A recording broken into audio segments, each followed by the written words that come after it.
Hello, hello. It's Camille at Let's Get Oral with my bestie co-host, Jonathan Dornell. Joining me today in the studio is Dr. Emily Stein. I'm so excited to have her here. We have so much synergy. I've been following her journey for quite some time at Primal Health. She comes with a Ph.D. In microbiology, and she did her postdoc as well in immunology. And she has so much to share with her work in the oral health space. I'm just going to get right to it because I know I have a lot of questions. So hi, welcome, Emily. Thank you for coming. Hi. Hi. Thank you for having me. Where are you located right now? Minneapolis, Minnesota. Ah, that's the home of my people. There we go. I want you to take us through kind of how, because Jonathan and I are similar to yourself, where we have PhDs and somehow we landed in the oral cavity without necessarily realizing that that was the direction we were going to go. So how did you find yourself in the oral cavity? I know, right? So I was at Berkeley studying a really cool microbe that lives in the soil, but works as a little community together. And you can't even isolate it by itself. It won't grow. It's called Myxococcus anthus, the coolest bug, very social, goes through developmental cycles, pretty cool stuff, and nerding out on that Wait. for 6 years. It goes through a developmental cycle, like it gets smarter as it gets older? Actually, when they get in some kind of a way, when it gets super stressed, there are a subset of the population that raises their hand and becomes the sacrificial lambs that coat the outer surface of this little fruiting body, and the inner cells turn into these spores and to preserve the species.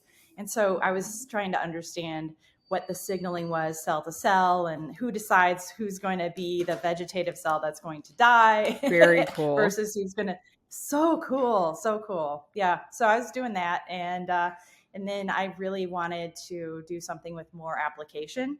And so my family is plagued by autoimmune disease. So I went across the pond to Stanford for almost 8 years. And I studied autoimmune disease with Bill Robinson and his group, studying the neuroendocrine immune axis as it relates to rheumatoid arthritis, MS, a little bit in lupus. I'm going to stop the train there because that was a little time ago.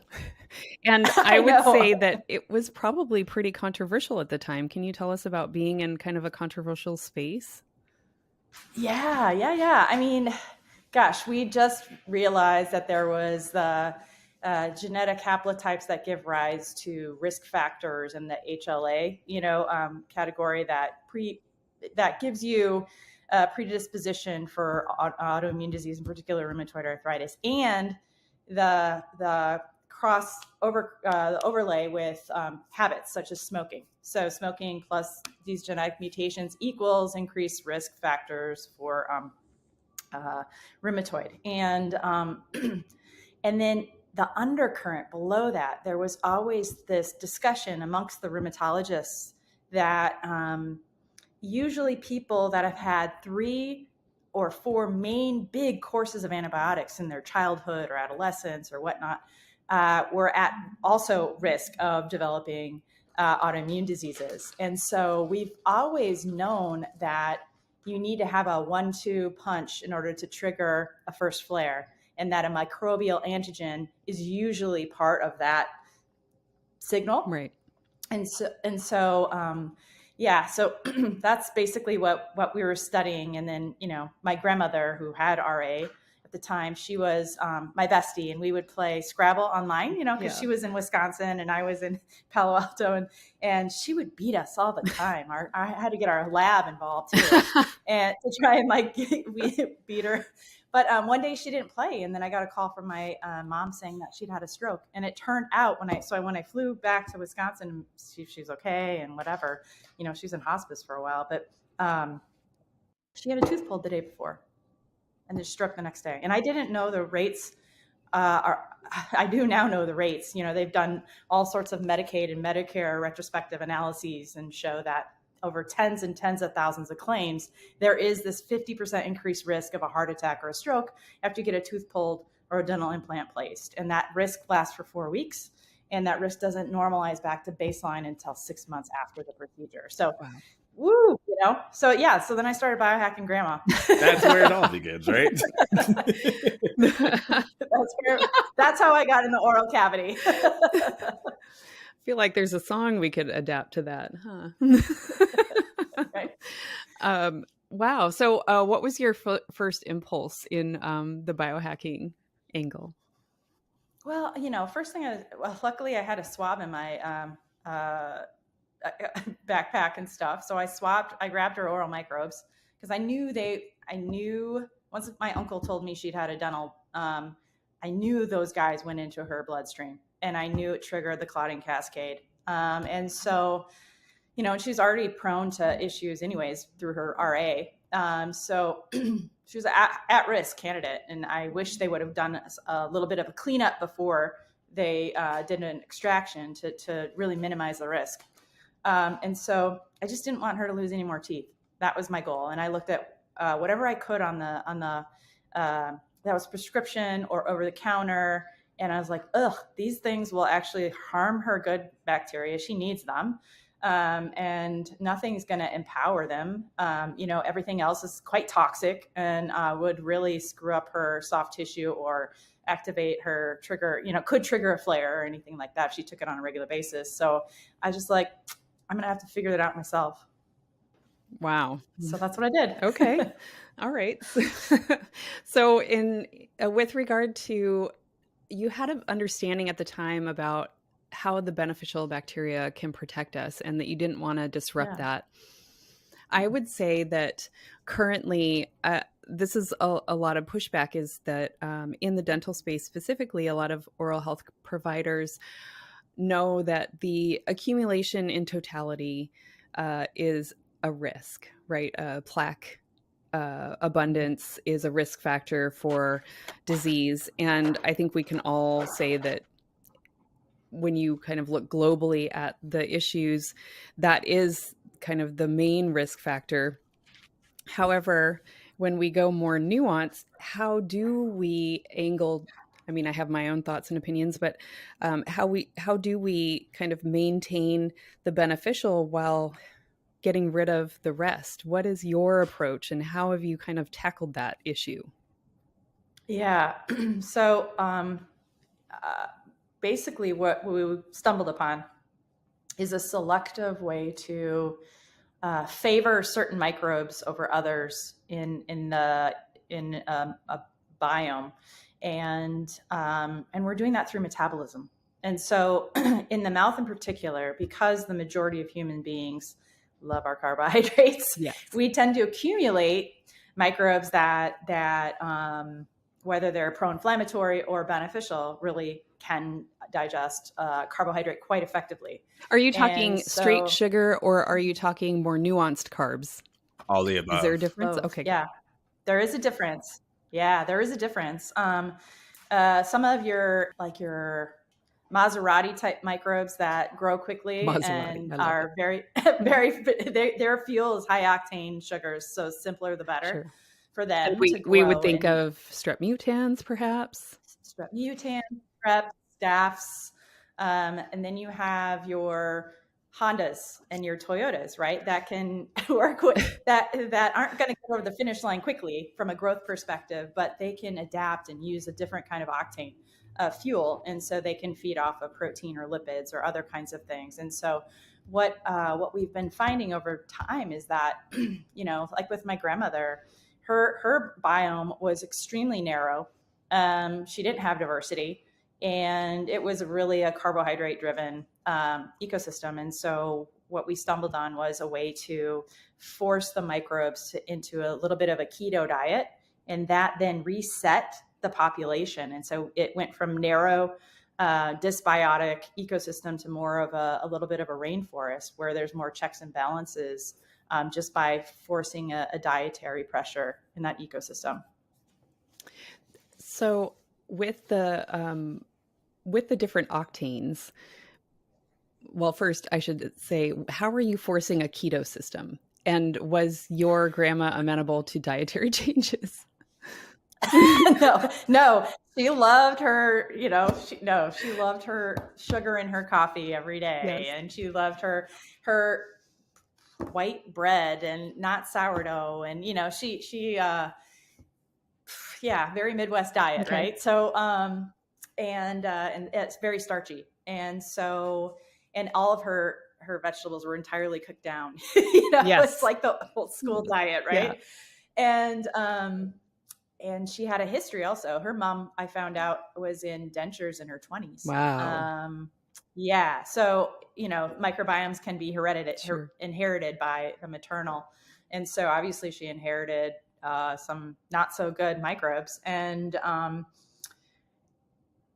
yeah, so she wouldn't change. So I had to basically figure out what nutritional carrot and what nutritional stick to apply at the same time. Because if you apply just one signal, microbes design around it. You have to apply two signals at the same time to really get them, just like the immune system, two signals to get a reaction, two signals to bacteria and fungus to get them going down a path. So we found a postbiotic, which is a derivative from microbial fermentation of plant material and starches it's a cyclized non-fermentable fiber that blocks microbes, doesn't matter if it's a yeast or a bacteria, from taking up any sugar. Wow. And it also blocks the exoenzymes that they secrete that make plaque.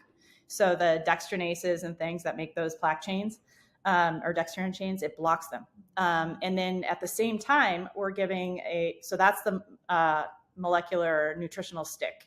And then we're giving them a nutritional carrot at the same time, which is you'll like this, a B vitamin. Nice. A vitamin B6. Okay. Yep. But it's the active form. So that's the cofactor for the enzymes.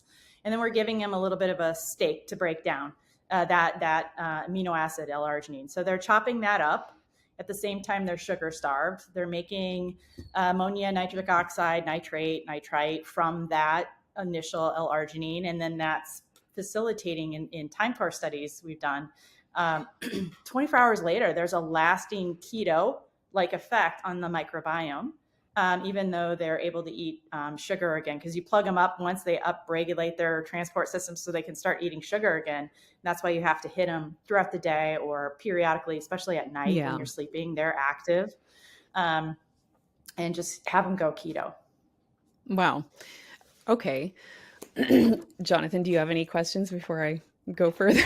Well, first, thank you for explaining postbiotic and the mechanisms when utilizing such a biotic for fine-tuning these signals, right? So one question I had is, since you're starting with biohacking your grandmother and going down this journey, as a microbiologist, did you already have insights in wanting to utilize a postbiotic paired with any other, or? I'll be honest. I literally turned my kitchen, because I was a postdoc at the time, so I knew this was for grandma, so I didn't want to do anything at Stanford.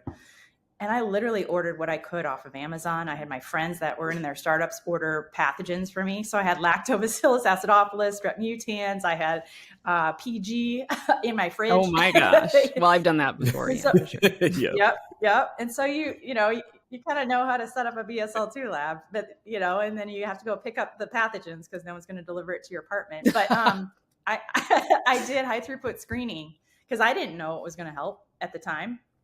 And then these non-fermentable fibers kept on popping up because I wanted to get anything that was safe, that wouldn't interfere with grandma's Coumadin, that she could consume every day, that wasn't going to screw up her GI tract or upset her immune system and cause a flare. So I was really, really careful. I did a lot of pre-reading on all the ingredients I bought, but we screened at least 200 molecules to see what would affect her biofilm in a way that wouldn't create acid, wouldn't make a lot of plaque, would grow the decent microbes and then halt the growth of the harmful microbes. That's what we came up with that combination. That's fascinating.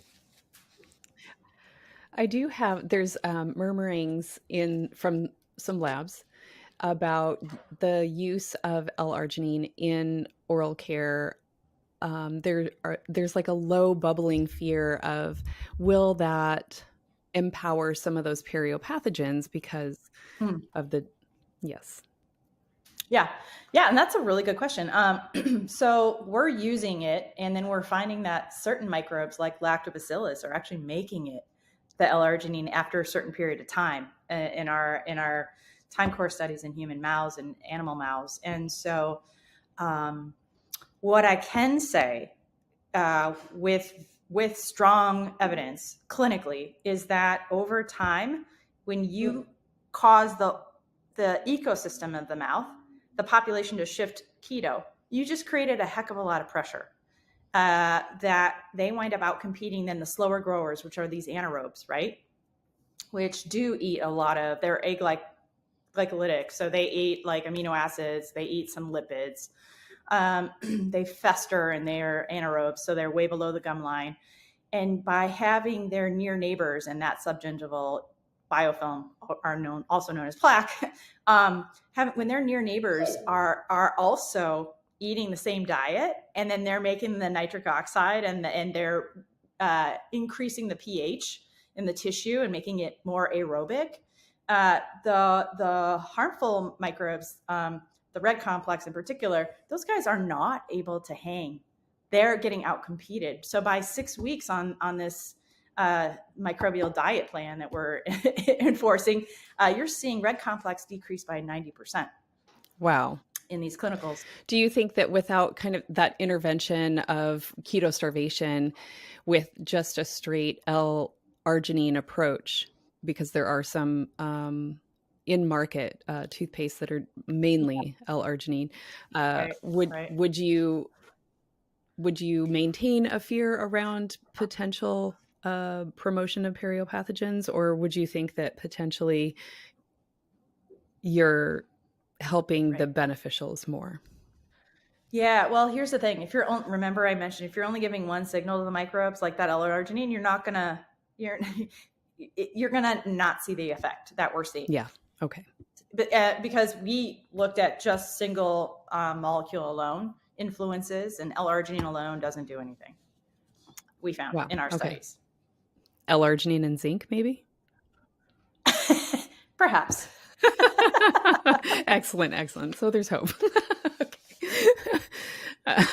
Yeah. So, I mean, because the microbes, you're not affecting the majority of the microbes in that ecosystem in the mouth cavity are sugar eating, and you're throwing two molecules that aren't going to deter or change what they're doing at all. Right. So it's really that mechanism is a very different mechanism. And so, I don't see how that's going to have as much benefit. Right. So you have worked your technology into two different platforms, humans and animals. Yes. So you started with grandma, and then how did it evolve? Yeah. A couple of years later, I rescued a Cocker Spaniel. She was black and white. I'm a sucker for black and white Cocker Spaniels. So, she was up in Central Washington at a humane society, and she was neglected. She was used to breed. She was caged her whole life. And I was just like, I need to, help this being. So cashed in all my frequent flyer miles, went up there, rented a car. They said she needed a dental, but when they brought her in, she smelled like death. So I'm like, yeah, she needs a dental. And so poor babe. We drove all the way back down to the Bay Area with all the windows open. Oh, God. Because it was so bad. Yeah, that perio breath is real. Real. And then, we basically made a pit stop at home. And then I'm like, she was obviously distressed. So then we had to go to the animal hospital, actually in Oakland, to where she got 21 teeth extracted that Lord. Day. 21? 21 pump full of antibiotics to save her life. Wow. Her name's Tinsley. Yeah. And 21, like $6,000 on my credit card. Whew. But but saved her life.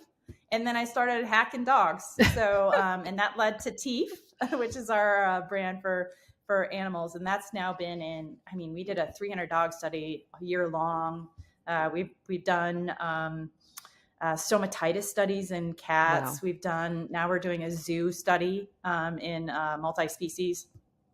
Because basically what we're learning is if you're a mammal and you have a mouth and you eat any carbohydrates, your inflammation and soft tissue rate, go up, perio risk goes up as you age, diversity of the ecosystem goes down. Right. So dysbiosis occurs.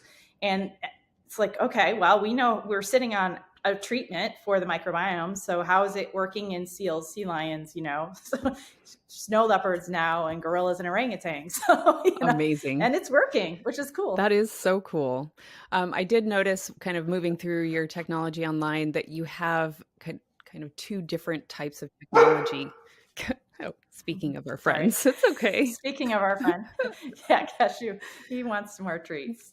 Who doesn't? Who doesn't? I know. So you have two different technologies. One is the smart technology, and the other is a phospho. Correct me. Oh, yeah. Yeah. We've actually stumbled on 32 different things that can change the metabolism of oral microbes. So in our pipeline, we've got things that can interrupt titanium redox, for instance, and that has an application in periimplantitis. There's other things where it stimulates certain microbes to secrete things that tighten the gap junctions in the mucosa. So that's actually, great application for healing and post-surgery and things like that. Does that work so, when you have something like an implant? Because I know that is a huge issue. Huge. Yeah. So, you definitely need to, what we know is you definitely need to starve the sugar eating microbes, because the staph and the candida that are around that are really causing tissue upset. And then you have some other microbes in there that are able to do the titanium redox and create those toxic oxides generated from the metal. So yeah, there's a lot of fun things we can do. Wow. So you have two technologies in market, but a whole bunch in the pipeline. Yeah. Whole bunch in the pipeline. Yep. So we found that basically by going after the metabolic capabilities of the microbes, we're able to have a more effective treatment or prevention or maintenance approach for oral. But the one thing is, it's a daily thing. It's not like a one and done. Right. Because microbes eat all the time. Right. Do you see a position where you're doing personalized medicine approach, where you get the kind of phenotype or lay of the land ecologically with like a bristle test or something like that? And I absolutely think that's the way where the field needs to grow. And even having RDHs ask about diet when their patients are in the chair, right? And talk about like, okay, well, just basic habits, like drink a glass of water after you eat. Nice. And like basic things just to dilute out all of that starch and the sugar and stuff like that. And stay hydrated. Those are the things that really, really do matter to flush the toxins that these microbes are making and the other things that they're making. Right. There's for the immune landscape. Now, I did innate immunity and you did adaptive, but they're all, talking to each other. Oh, totally. Even though we're in two separate labs studying it in isolation. No harmony there. But anyway, my question is more about the systemic approach. You've lectured a lot on the oral systemic connection. Can you say more about how you found your technology in relationship to that systemic health landscape? Yeah, just by customers' feedback and dentists and veterinary feedback, it's amazing what they're talking about as far as the connection between the effects they're seeing systemically from taking our oral care products. And that's in dogs, cats, humans.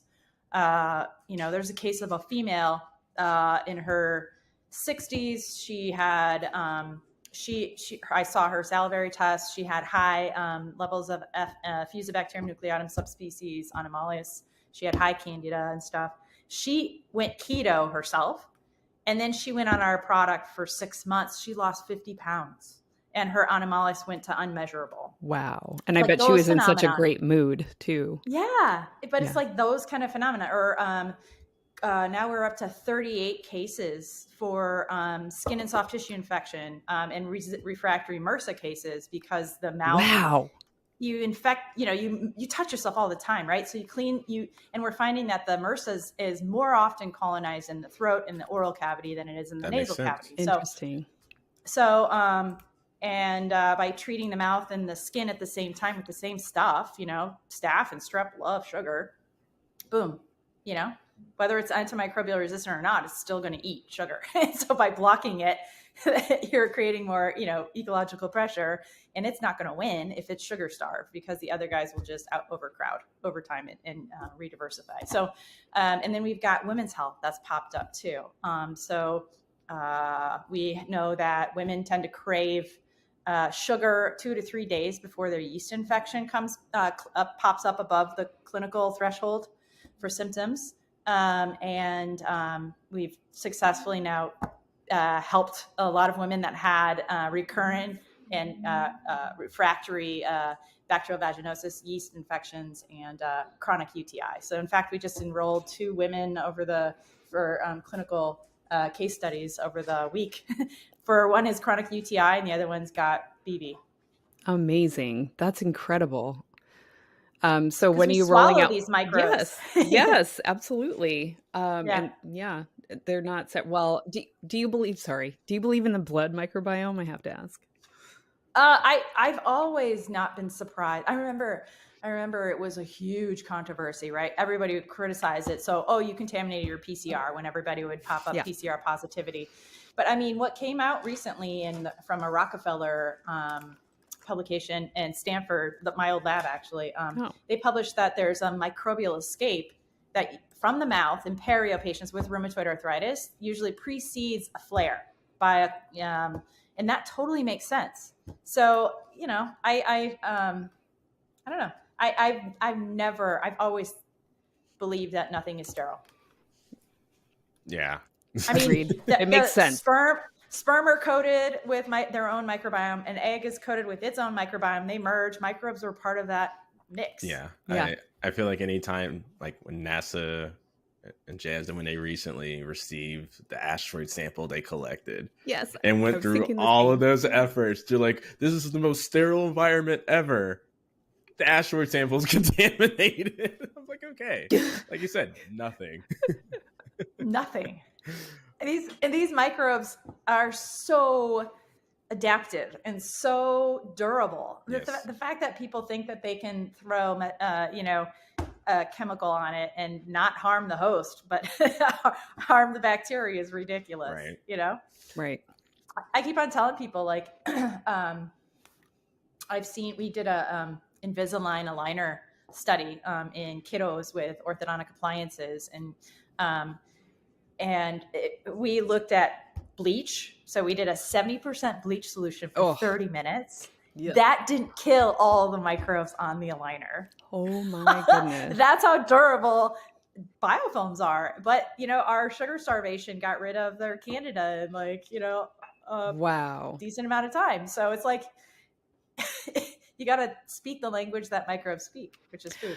So when are we all giving lectures on how often to change out your liners? Just wholesale. Right. Wow. That's horrific. Well, and toothbrushes. Well, yes. I wanted to follow up Camille's question with regards to the personalized aspect and opportunities to your technologies. Do you already have a feel for which delivery formats are more suitable for different conditions? Yeah. So, everybody's going more consumer packaged goods these days. So you got to make it easy for people to take. You got to put it in don't create new routines. That doesn't work. So we've got, little sachets. You can put it in whatever you drink throughout the day, Yeah, exactly. And we're in the process of building gum, and we're in the process of putting it into things that they're already doing every day to make it easier. Right. The minute you create a new habit or try and do something different, the compliance goes way down. And so, we've been studying how to incorporate our ingredients into the aligner itself and have it elute. Very good. Looks like that's feasible. The O ties that you get nasty biofilm around that don't get switched out for weeks on end.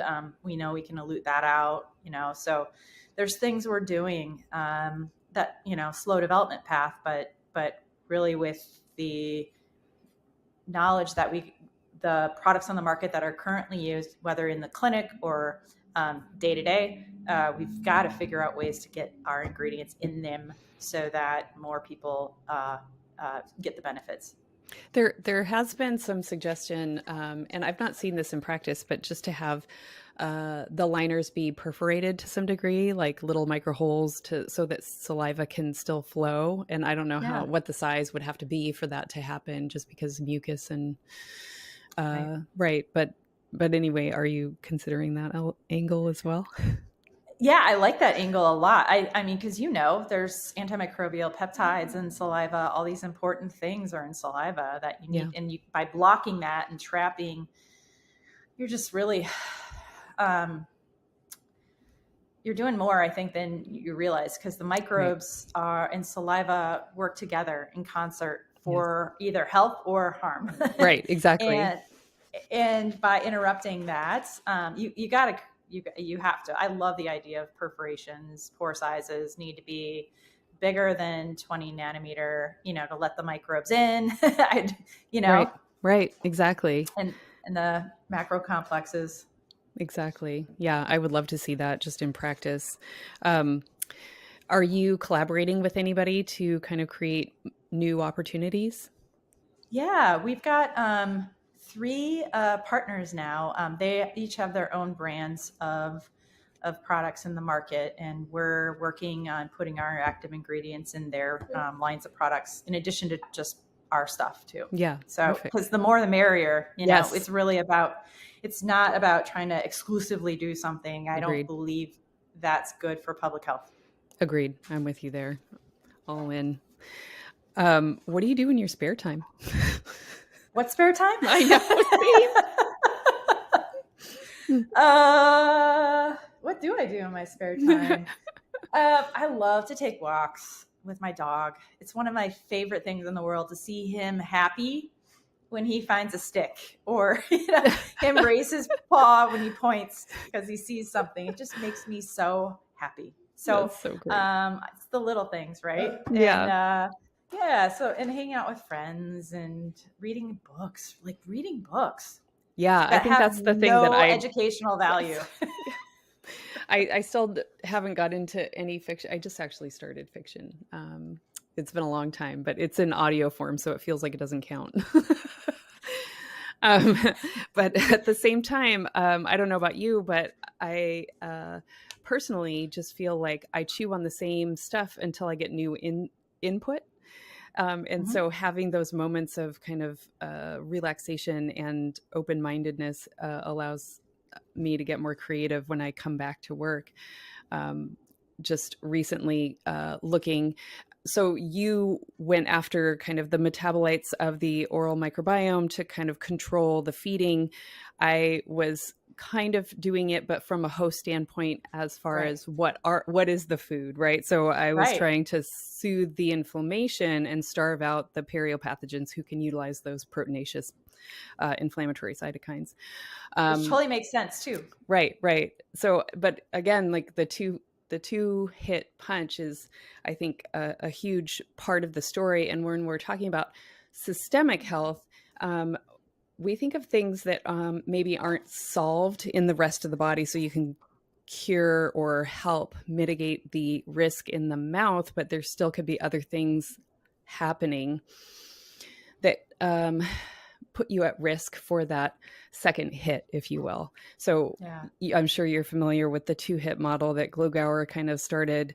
At least I think he started it. It could have been somebody else, but as far as I look at the mouth, it's his work. But in any case, the 2-hit model being, 2 insults. In his model, it was the gut and the mouth. But if you had them both were exacerbated. But if you could imagine, if you're just solving one, the risk is still there. So how do we kind of get at this larger issue of holistic health, I guess? Right. I honestly think that an ounce of prevention is worth a pound of cure. and that you have got to look at your diet, your lifestyle, your stress levels, because people undervalue and underemphasize the cortisol and what cortisol and stress hormones really do. They change who's living in your body, literally. If you're female, you're basically a walking candidiasis risk factor, because they eat our estradiols and stuff. It's a food source for them. So, it's just like stress hormones, exercise, how often we drink, our lifestyle, like what kinds of foods we eat, how often we're happy and we laugh. Like those actually have an effect, believe it or not, on the constitution, not only of the immune system, but also the microbiome. You studied innate immunity, Yes. A fragile innate immune system means you're prone to a lot of chronic low-grade inflammation, which can lead to all sorts of stuff systemically. Absolutely. Yeah. I mean, well, the thing that I'm mostly obsessed with is how our stress inflammatory landscape, especially in our mouths, can dictate how sick you might get from an insult or your allergy response or tolerance, sensitivity. Right. So I think all of these things are in play, and I don't think people really appreciate it's that the landscape matters when you're introducing your food or your whatever COVID is in the air at the moment, or every dang respiratory virus known to man currently. Right? Yeah. And so if you have this challenge in your mouth where we create tolerance or sensitivity or break tolerance. Right, exactly. All of that applies. So yeah, I'm very much involved in that space. How would your technology kind of help in that regard? Yeah, well, so we know that by growing certain beneficial microbes, they're able to actually send signals that we don't really understand yet that correlate strongly with immune regulation and self-regulation. And we know that, like in autoimmune disease, there folks like myself and my family, we can't shut our cycle off. It stays on and it's low grade. Right. And even though I've got some of those good guys growing in me now, thank goodness. And I just sampled my IL-6, my oral IL-6 levels. I was the lowest out of the R&D team that did it in Maryland last week. That's incredible. That is such good news. Wow. But it goes to show you that if you're, whatever this diet plan is doing, it's all about generating that diversity. So you don't even need our products if you eat a diverse diet and exercise well and do that stuff. But who has the time anymore to do all that? And who has the money to go to Whole Foods and buy organic everything and green leafies and beets and all that stuff and not overcook anything, turn it into like mushy carbohydrate, right? It's so hard. And so, yeah, I don't know. It's just, it's important to do though. And every so often. Yeah. So anyways, and the immune system is so tied to the nervous system, and the microbes are so tied to everything that, I mean, our microbes are making GABA and serotonin in the mouth. I was not just about to bring that up. Yeah. Yeah. So they can set your mood. Actually, I just had a conversation with my dad. I'm outing you, Dad. We've been working on his oral microbiome for a little while, and he's improving, and it's fantastic. Everybody's happy. He's spending less time in the chair, finally. Cool. But the Tannerella won't come down. And I said, okay, so you're still at risk, but nobody else is there. So the risk is low. So what I will say, though, is it makes a ton of succinate, and that could be just giving you a good mood because it participates in the GABA pathway. There we go. And I was like, so, I mean, take your wins. Right.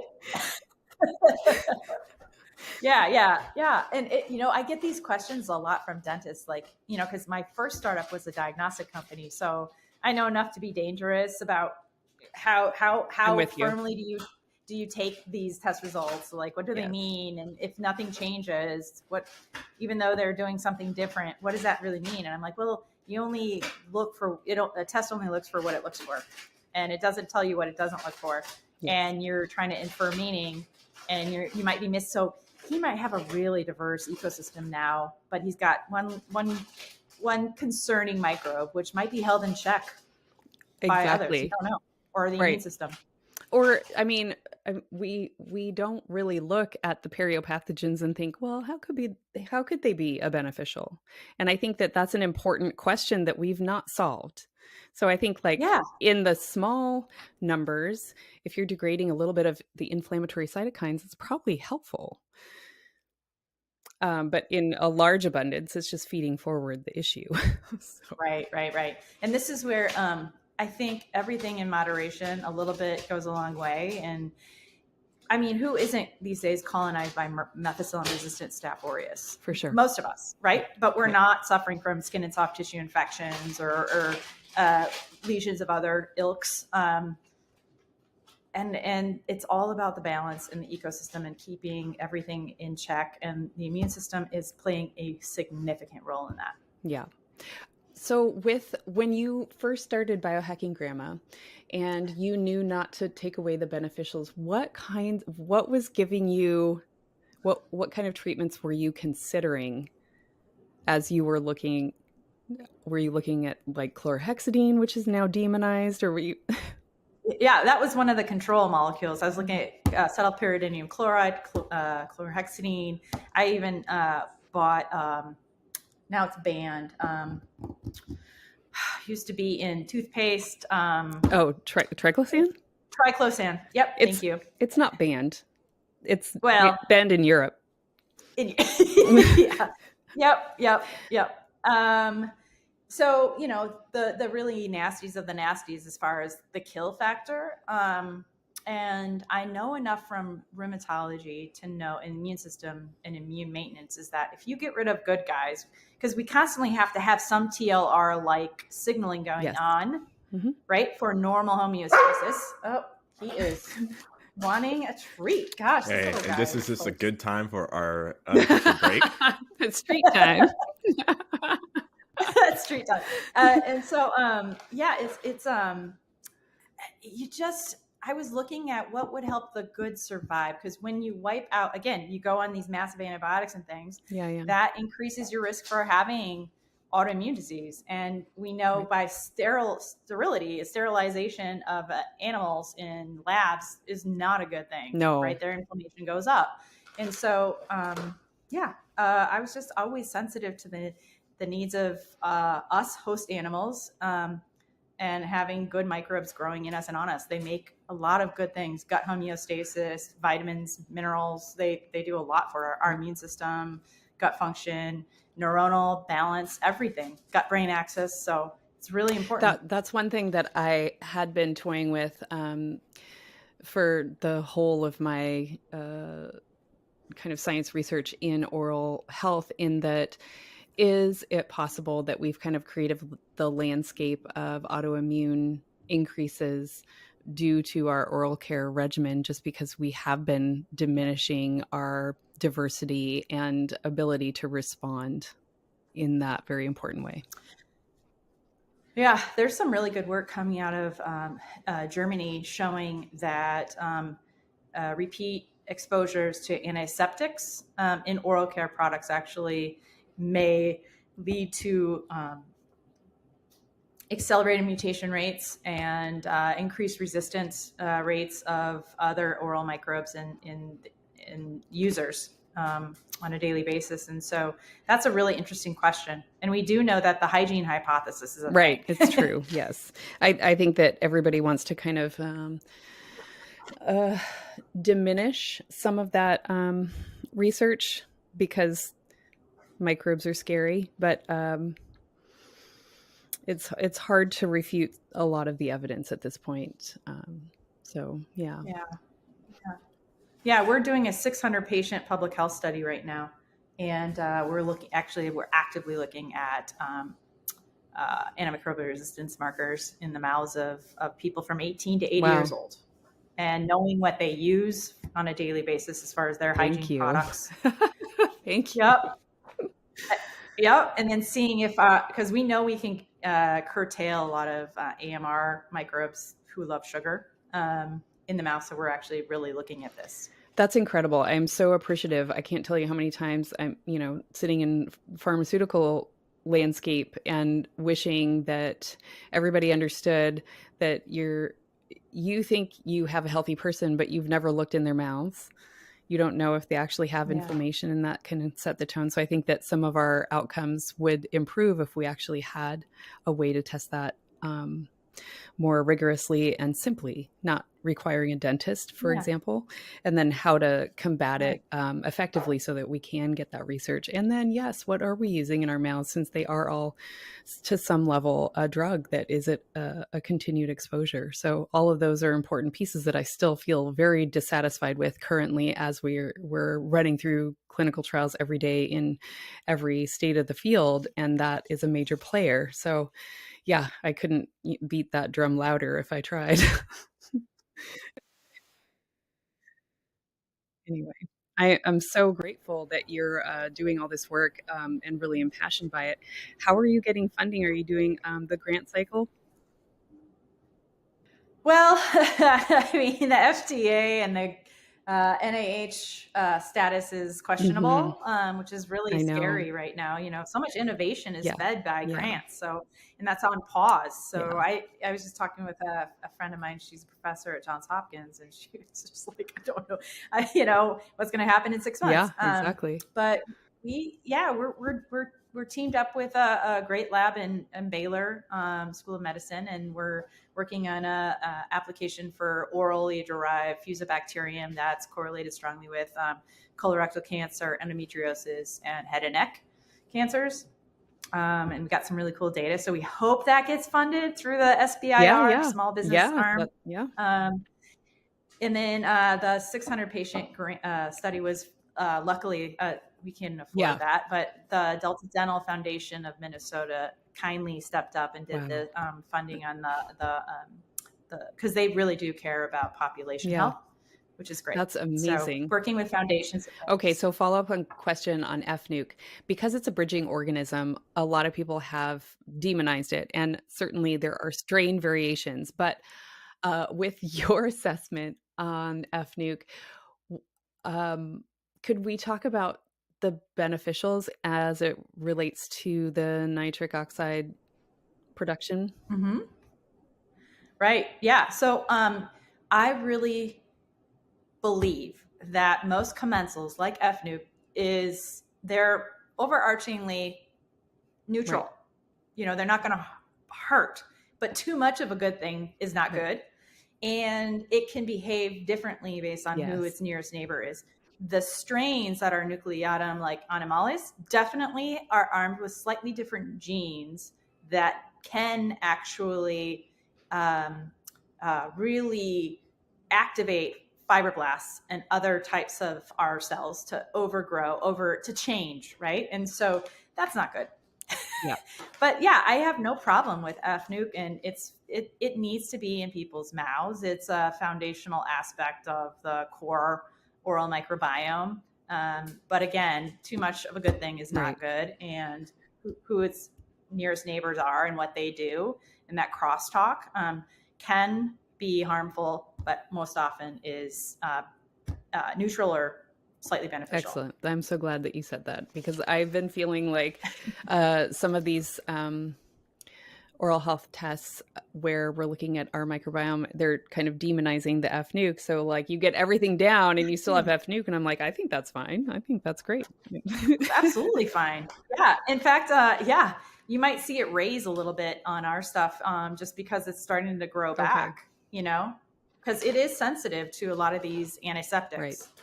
And you need it. It's serving a purpose. It's highly it's a highly social organism. Think about it like that, right? It's it has to be at every party. It's an extrovert. Amazing. I love that. And and so still not the Maserati, but an extrovert. It's not the Maserati. No, it's probably like a Datsun. Probably like a Cadillac. yeah, like the low end, like or Yugo, right?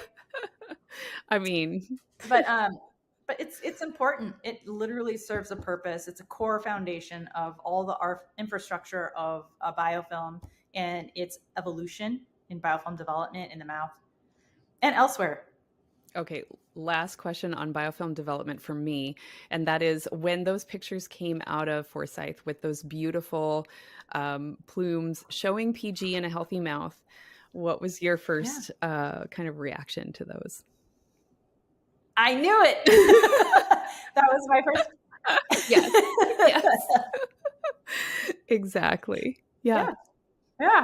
PG is, I mean, PG is PG. You know, some of us have it, some of us don't.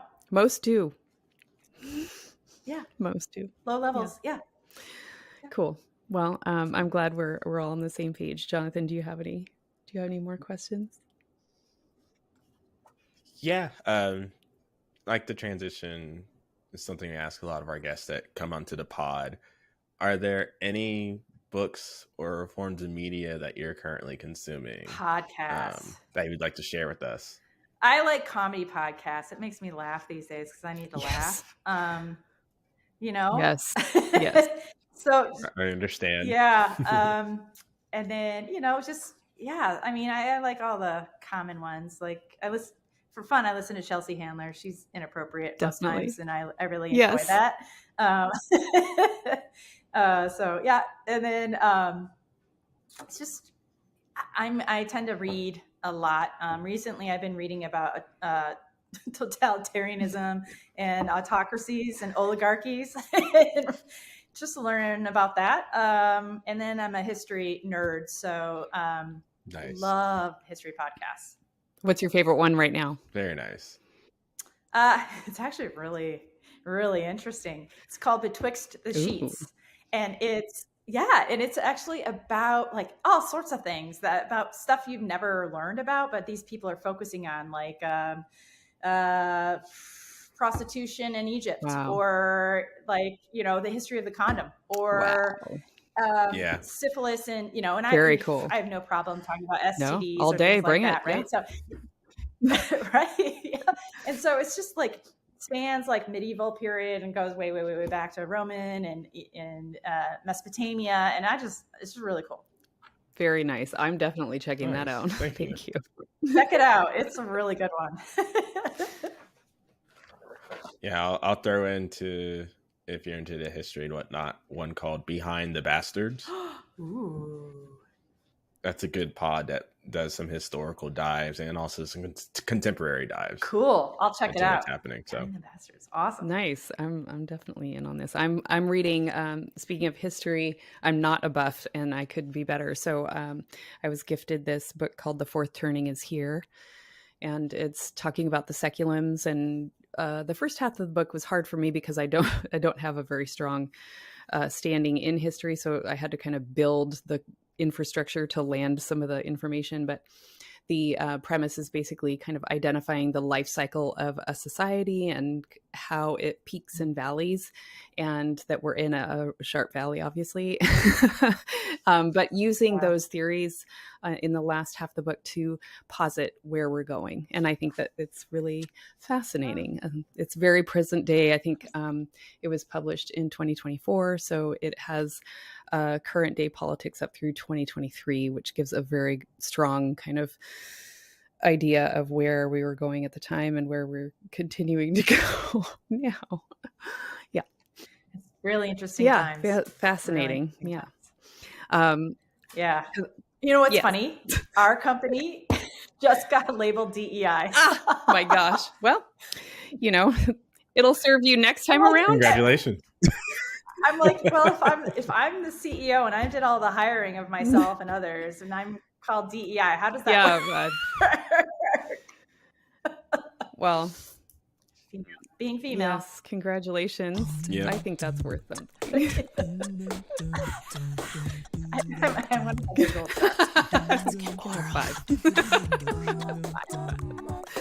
Oh, well, thank you for coming on today. It's been a delight. I am just enthralled with your research and very much looking forward to more. And, you know, if grants are still a thing, I would love to play with you.